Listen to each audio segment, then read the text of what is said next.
I ate alone on my 75th birthday, while my family was on vacation using my money.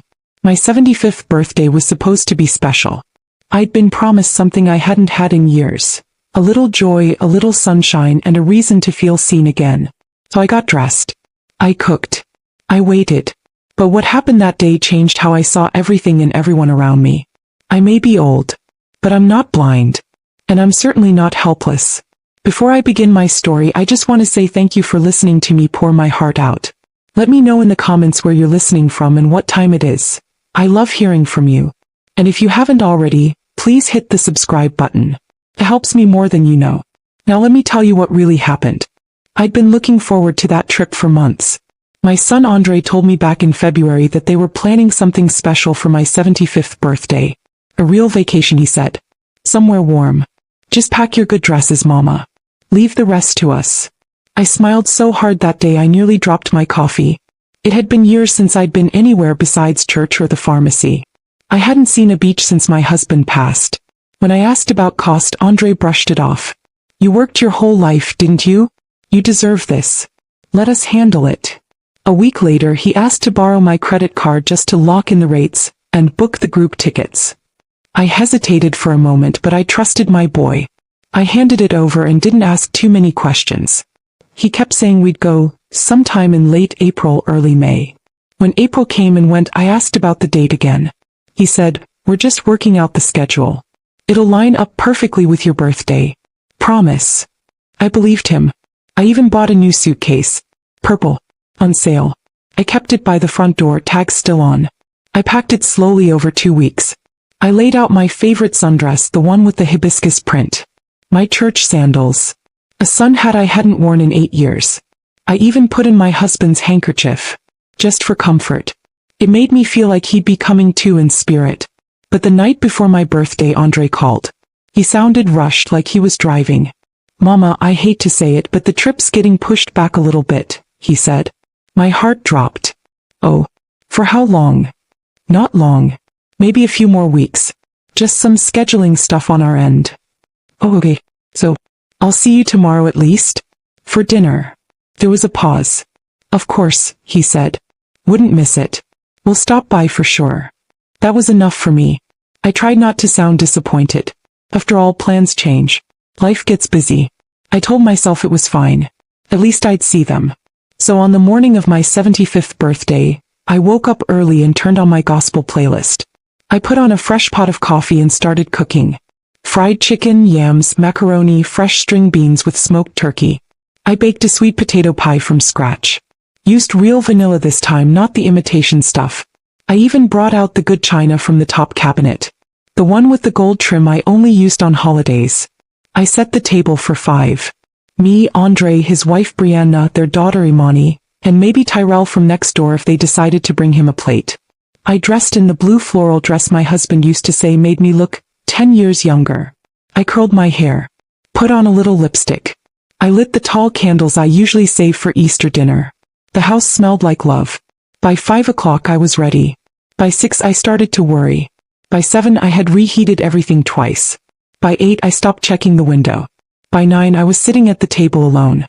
The candles had melted halfway down. The food was cold. My lipstick was smudged. I stared at the empty plates across from me and tried to tell myself maybe something had come up. Maybe they just lost track of time. Maybe the baby had an emergency. Maybe the car broke down. Maybe the phone died. But I knew. Nobody was coming. My hand trembled as I lifted the fork. I couldn't eat much. The food didn't taste the same anymore. I took a few bites, then pushed the plate away and rested my elbows on the table. I stared at the birthday card I had bought for myself last week from the dollar store. It said, "You're still glowing," in pink glitter. I thought it was cute when I saw it. Now it just felt like a joke. I cried then. Not loudly. Just quietly. The kind of crying that slips out of you when you've been holding it in all day. My shoulders shook. I wiped my face with the edge of the tablecloth and sat in the silence, letting it hurt. No one called. No one texted. Not even a, "Happy birthday, Mama." At around 10:30 I wrapped the pie in foil and put everything in the fridge. I blew out the candles. I changed into my nightgown. I sat on the edge of the bed and looked at the purple suitcase by the door. Still packed. Still waiting. I turned off the light and laid down slowly, the ache in my knees a little sharper than usual. I stared at the ceiling fan as it turned, the soft whir of the blades the only sound in the room. I folded my hands over my stomach and whispered, maybe they forgot. I tried to believe that. But somewhere deep down I knew. They hadn't forgotten. They just didn't come. The morning after my 75th birthday I woke up to a still house. Not the peaceful kind of still. The hollow kind. I sat on the edge of my bed for a long time, staring at the little purple suitcase I had packed and repacked for weeks. The tag still hung from the handle untouched. A part of me still wanted to believe the trip was simply delayed like Andre said, that it would happen another day. That I just needed to be patient. I went through my usual motions. Brushed my teeth, tied my scarf tight, shuffled into the kitchen in my slippers. But everything felt slow, like I was dragging my bones through a dream. I made a cup of tea but didn't drink it. Opened the fridge, looked at the pie, closed it again. I didn't have the energy to warm up leftovers. The dishes from last night were still stacked in the sink. I didn't touch them either. I sat on the couch, wrapped in my old knit shawl, the one Harold gave me before he passed. It smelled faintly like cedar and lavender. I stared at the floor for a long time, listening to the ticking clock on the wall. It was almost noon and still no calls. No texts. Not even a "sorry we missed you, Mama." I held on to that sliver of hope that maybe today they'd reach out. Maybe they got the day wrong. Then I heard a knock. 3 soft taps at the door. I got up slowly and peeked through the curtain. It was Tyrell. Sweet boy. He lived 2 doors down, always polite, always checking in on me. His grandmother raised him right. I opened the door. "Hey Miss D," he said, holding a plastic grocery bag and smiling. "Got you that lemon dish soap you mentioned." "Oh, bless your heart," I said, stepping aside. "Come on in, baby." He walked in and set the bag on the counter. I was about to offer him some tea, but he noticed my phone sitting on the table. "You still having trouble with your apps?" he asked, picking it up. I nodded. "It's been freezing up again. You know how I am with that thing. I press the wrong button and everything disappears." Tyrell chuckled. "Let me take a look." He sat down at the table, swiping through the settings. I went back to wiping the counter just to give my hands something to do. Then I heard him pause. "Miss D," he said gently, "did you say your son was planning to take you on a trip for your birthday?" I turned toward him slowly. "Yes. He said it was going to be a family vacation. But the night before my birthday he called and said it was postponed." "Why?" He hesitated, then glanced down at his phone. "I didn't mean to snoop," he said. "But I follow your granddaughter on Instagram. Imani." I frowned. "Okay." He flipped the phone around to show me. There it was. Clear as day. A beach. White sand. Blue water. And in the middle of it, my family. My son Andre, his wife Brianna, and Imani. All wearing matching shirts that said, "Win Family Vacation." They were smiling, tanned, holding fruity drinks and posing in front of a giant hotel pool. The caption said, "Much needed reset, sun with face, #WinFamily, #no drama, just sunshine." It had been posted the night before. On my birthday. I stared at the photo, frozen. My mouth opened but no words came out. I slowly reached out and took the phone from Tyrell's hands, zooming in. It wasn't just a day trip. It was a full vacation. The kind with resorts and fancy dinners and spa days. I scrolled to the next post. Brianna was twirling in a sundress with a champagne glass. Another showed Andre laughing with a cigar in his hand. There was even a shot of Imani showing off her new gold bracelet. I scrolled and scrolled. Photo after photo. But no mention of me. Not one. Tyrell sat quietly.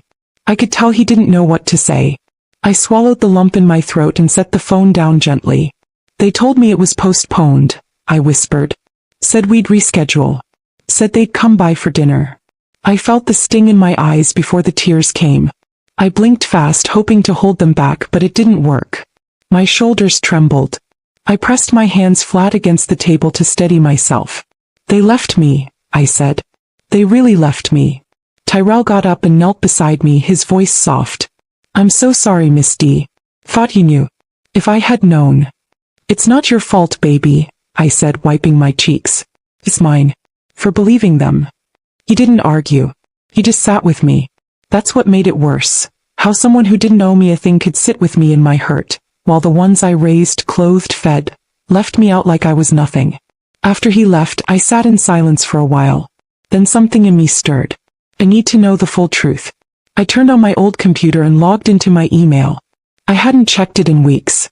Andre always told me not to worry about it. Said he handled all the bills and bookings through it. But I remembered one password.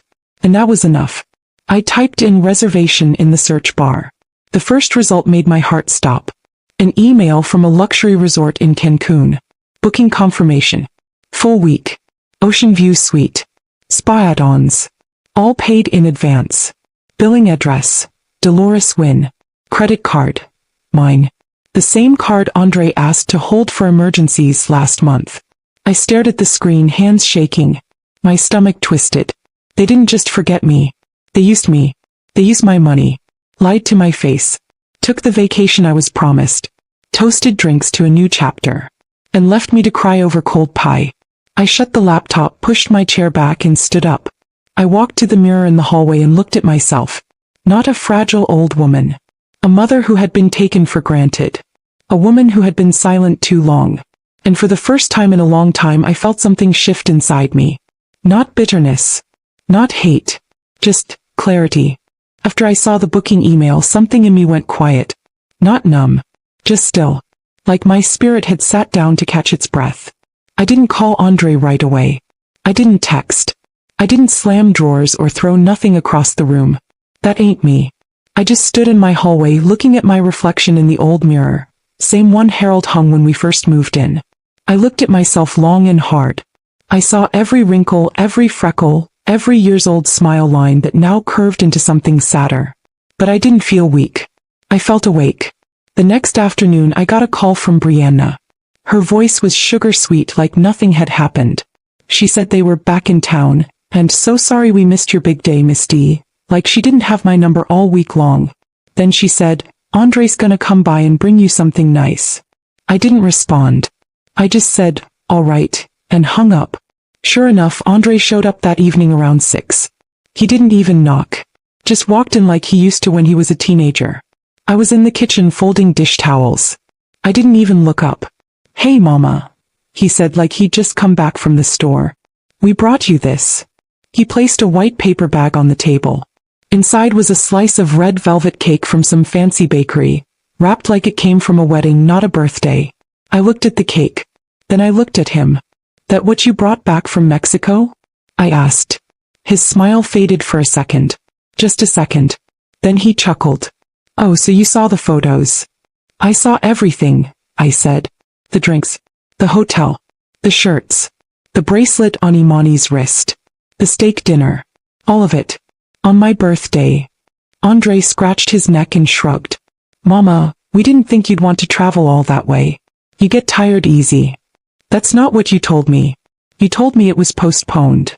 We changed the plans last minute, he said. It wasn't that deep. I stepped around the counter slowly. My voice was calm, but I could feel the heat in my chest. Use my credit card, Andre. You paid for the whole thing in my name. His head jerked back like I'd slapped him. What? It wasn't like that. You gave me the card for emergencies. I figured you'd be fine with it once you saw we enjoyed ourselves. You figured, I repeated. You figured your mama, who cooked a full meal and set a table in a dress on her 75th birthday, would be fine being lied to, left out, paying for her own exclusion. Andre looked annoyed now. Defensive. Mama, it was just one birthday. You've had 74 of them. My hands trembled. I gripped the edge of the table. One birthday, I said. It was the first birthday I've had without your father. And I thought maybe, just maybe, you wanted to spend it with me. Not run from me. He groaned and dropped into the chair like he was exhausted. You're being dramatic. I blinked, stunned. Dramatic? Yes, he snapped. It's not like we left you with nothing. You had food. You always say you don't need much. Why is this suddenly some big crisis? I stepped back. My heart was pounding in my chest. I thought about how I used to hold him when he had fevers. How I skipped meals so he could eat. How I pawned my wedding ring once to pay for his braces. How I prayed every night for his safety when he was out too late. I thought about how he used to fall asleep on my lap during thunderstorms and call me his favorite person in the world. And now here he was. telling me I had enough, telling me my pain was too much trouble. I sat down across from him, staring right into the eyes of the man I raised. I'm your mother, Andre. Not your wallet.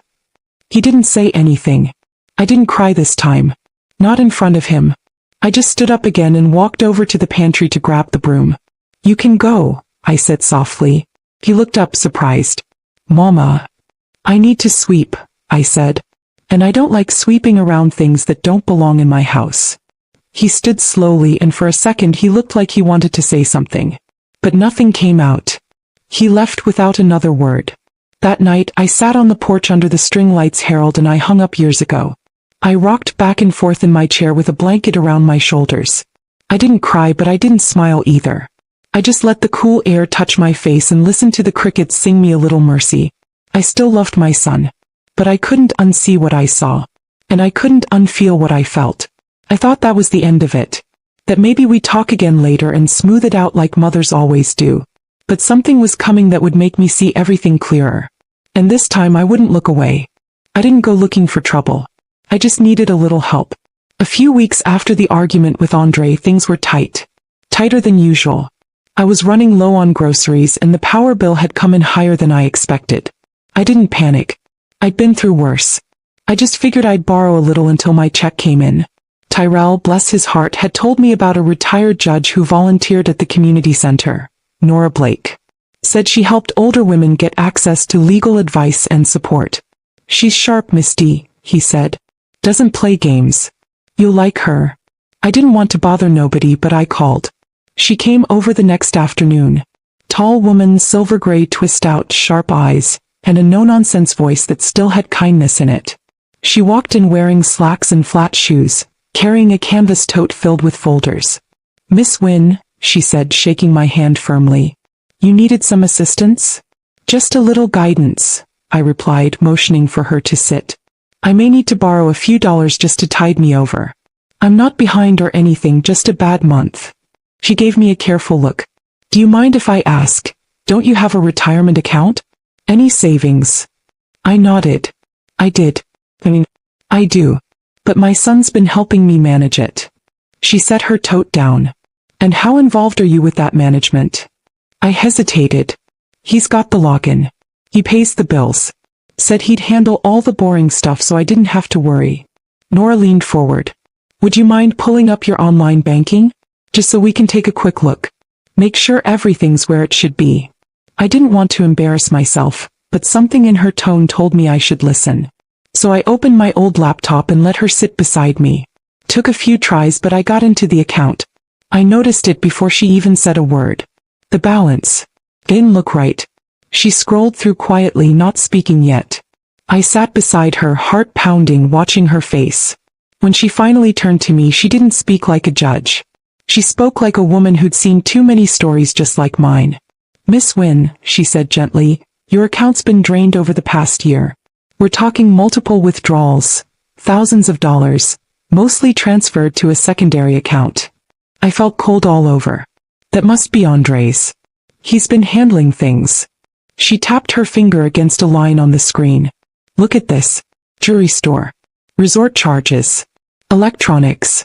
Even some payments labeled consulting services. But they're all routed through his personal account, not any business account. This isn't help. This is misuse. My throat tightened. He's just been under stress. He told me things were tight.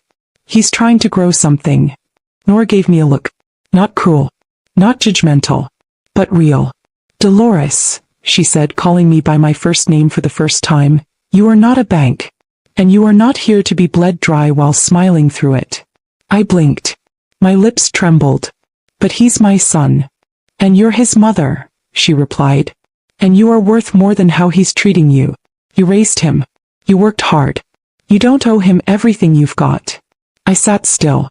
My hands were folded so tight they ached. She closed the laptop gently. You said you wanted help. I can help. But only if you're ready to stop letting your kindness be turned into a weakness. I didn't answer right away. I looked down at the kitchen tiles and thought about the years I spent wiping those same floors on my knees. Thought about how I saved every receipt. How I skipped hair appointments so Andre could have football cleats. How I never once let him see how scared I was when the money ran thin. I thought about how I waited on my birthday for a dinner that never came. And how the people I gave everything to used my money to toast under palm trees. I don't want to hurt him, I whispered. You're not, she said. He's already hurting you. We didn't finish the conversation that day. I needed time. Nora understood. She left me her card and said to call her if anything else came up. It didn't take long. Because the very next week Andre showed up at my door again. Smiling. Hey mama, he said stepping in. Got some good news. I found a house. Real fixer-upper with potential. I'm trying to put in an offer before it gets snapped up. I raised my eyebrows. Oh. He sat at the table like it was his own. I need 40 grand to secure the down payment. I figured maybe you could front me part of the inheritance now. You know, before it's too late. That was it. That was the moment the air left my lungs like a punch. I looked him in the face. He didn't even flinch. He truly believed he was entitled to the life I'd built. I don't have that kind of money, I said. He leaned back. Sure you do. You just don't want to help. My voice was flat. You've been helping yourself, Andre. I've seen the charges. His expression changed. Excuse me. I saw the resort charges. The jewelry. The electronics. You've been draining my account. He stood up. You went through my stuff? No, I said calmly. I went through mine. He scoffed. So what? You're cutting me off now? After everything I've done for you? You mean using me? I said, standing too. Lying to me? Leaving me home on my birthday while you drank and danced on my dime? You do this, he snapped. You're gonna be all alone. Don't call me when you need something. I walked over to the counter, picked up Nora's card and looked him dead in the eye. I won't. He stormed out, slamming the door behind him. I stood there for a moment, feeling the silence settle back in. Then I picked up the phone. And I called the woman who helped me see the truth. Nora, I said. Let's get started. It didn't take long for the ripple to reach him. The very same week Nora helped me transfer my accounts, lock my credit and revoke Andre's access, the calls started. First it was a string of missed call, Andre win notifications. Then came the text. Short. Tense. Mama, we need to talk. Why is my card getting declined? Call me now. This is serious. I didn't answer. I didn't need to anymore. Nora said it would take a few days for all the legal paperwork to finalize, but the minute the accounts were frozen, Andre would feel it, and he did. I imagined him standing in a checkout line somewhere, trying to run my card and being told it was no longer valid. I imagined his eyes narrowing, his voice rising. I imagined the panic when he realized the bank login didn't work either. For the first time in a long time, I didn't feel guilty. I felt free. But of course, freedom doesn't come without a knock at the door. Saturday morning around 10, I was folding laundry when I heard the heavy thud of shoes on my porch. Before I could even peek through the curtain, the door flew open and Andre walked in, loud and steaming. What the hell is going on? I stayed calm. I'd practiced this moment in my head every night since I made the call to Nora. I looked him in the eye and said, "You'll need to be more specific." He scoffed. "My business account is frozen. My bank app's locked. The credit card I was using for utilities just got shut down at the gas station. You trying to humiliate me, Mama? I'm trying to protect what's mine." He stepped closer. "You really gonna do this to your own son?" "No," I said softly. "You already did it to me." Brianna walked in behind him then. She wasn't dressed like usual. No heels, no tight blouse, no lip gloss. Just a wrinkled hoodie and a tight jaw. "I told you this was gonna blow up," she muttered to him, but loud enough for me to hear. Andre turned to her. "Stay out of it." "No," I said, cutting in. "Let her speak. I'd love to hear what y'all told yourselves while you were sipping drinks on my birthday using my own money." Brianna folded her arms and looked away. Andre didn't flinch. "We needed help, Mama. The business wasn't taking off like we hoped. You always said your money was for family." "My money was for emergencies," I said, stepping forward. "For groceries. Medicine. Maybe a grandchild's college fund. Not for vacations and designer handbags and dinners I never got invited to. We were gonna pay it back." "When?" I asked. "When I'm gone. After the funeral. When the house is sold." Andre's face flushed. "Don't say that." "Why not?" I snapped, the heat rising in my chest. You've already spent like I was dead. The silence that followed was thick. He finally spoke again, his voice low and bitter. You've always made things harder than they need to be. And you've always made promises you never kept, I said. You promised to come on my birthday. You promised we'd travel together. You promised I'd never have to feel forgotten. I could see something shift in his eyes then. Not guilt. Not sorrow. Just the realization that I wasn't bending this time. So what now? He asked. You gonna cut us off? For good? I didn't answer him. I just walked to the drawer near the dining room, pulled out a letter and laid it on the table. What's that? He asked. My new will, I said. Drawn up last week. Every penny of mine is going to a women's shelter downtown. The one that helps older women get back on their feet after being used by the people they loved most. He blinked, stunned. You're cutting me out of your will? You cut yourself out the day you looked me in the eye and saw a resource instead of a mother. Brianna was crying now. Quietly. She grabbed her purse and backed toward the door. I didn't know it went that deep, she whispered. I thought you were okay with it. Andre said you knew. I didn't say anything. Sometimes silence tells the truth better than words ever could. She left without another word. Andre stood there a moment longer, jaw clenched, trying to think of something that might win me back. But there was nothing left to say. He finally turned and walked out, slamming the door so hard the picture of Harold on the shelf rattled. I went over and straightened it.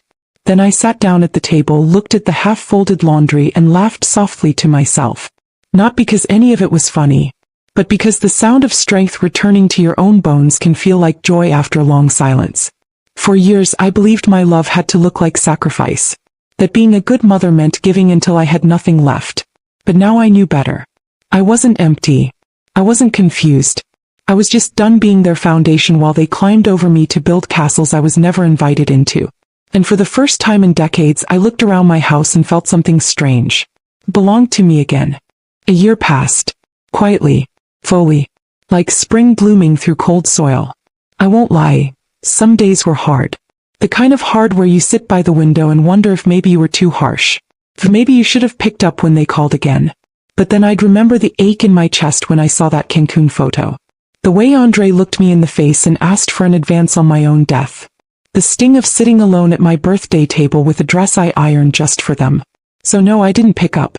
Not when Andre called 4 weeks after the accounts were locked. Not when he sent a single text with no punctuation that read, "So it's like that?" Yes, it was like that.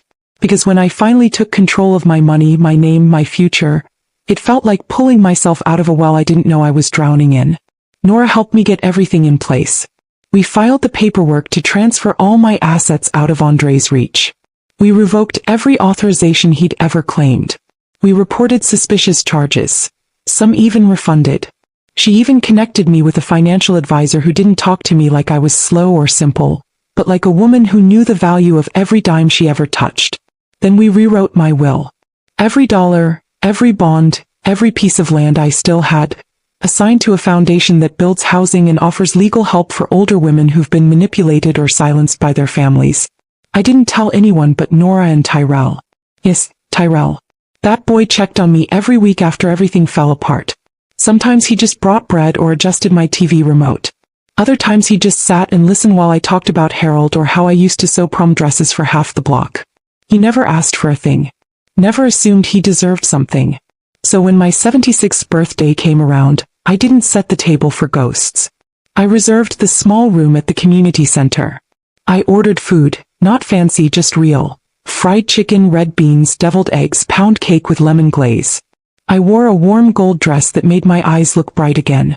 And I invited people who had actually shown up when I was at my lowest. Tyrell was the first to arrive. Carried in 24 roses and a Bluetooth speaker playing Mahalia Jackson. Nora came next with her sharp suit and that wise smile. Then came the ladies from the foundation. Some with canes, some with grandbabies in tow, all of them dressed like royalty. We laughed. We danced. We passed around pound cake and stories.